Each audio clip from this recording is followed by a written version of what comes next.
Prescription drugs designed to help children suffering from ADHD, attention deficit hyperactivity disorder, are turning up in schools in growing numbers. The drugs like Adderall and Ritalin are being sold to students not for their intended purpose, but to help them get better grades. And some adults are also using them to help improve their performance at work. And joining us now is psychologist Dr. Jennifer Hartstein. She is the author of Princess Recovery, a how-to guide to raising strong, empowered girls, and Dr. Alanna Levine. She is spokeswoman for the American Academy of Pediatrics. It is great to have both of you with us. Good morning. Good morning. Thanks. Dr. Levine, 21 million prescriptions written a year for these ADHD drugs. What % are actually legit?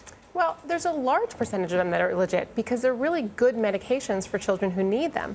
The problem is that a lot of kids are learning the buzzwords, and the parents are learning the buzzwords of what to ask, what to say their child is suffering from in order to get the prescriptions because they think it's going to give them an edge. But really, that's not the case.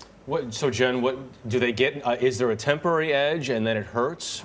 I mean, you see this as well. Yeah, we do, and I think that it's not a temporary edge. They do see that it helps them become laser focused and really able to hone in on the things they need to hone in on to perform better on tests, to do their homework more effectively, to be better athletes even. And so they are short-term gains, but long-term potential risks, right? There could be a lot of health risks, heart problems, sleep problems, mood disorders that come up.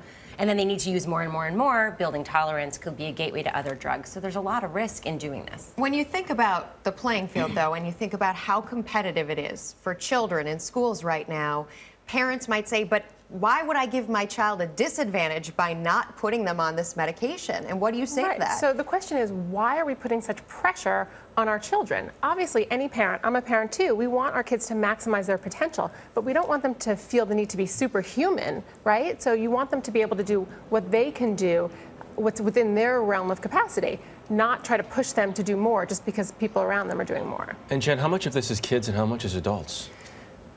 Taking the medications? Yeah. Well, you know, I think it's both. I think once we learn that there's a way for us to have an advantage, we will try and do the advantage, right?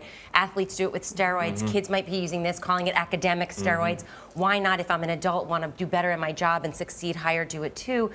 Is it cheating? Is it a problem? It is a problem. We have to really address the fact that we live life in a bell curve, and sometimes we're not all going to be at one end or the other end. A lot of us are going to exist in the middle, and how do we go back to just accepting life on life's terms sometimes? But how do you do that? I mean, it's a lot. Really it sounds like, to be honest, some wishful thinking, because to say to somebody, you know what, just accept mediocrity while somebody else is on the drug and going higher. Yeah. Right. Well, it's not necessarily accepting mediocrity. It's accepting who you are. And what we have to realize is these medications have potential risks, especially for people who take them when they don't actually need them. So they take them, they're not working, they're taking more.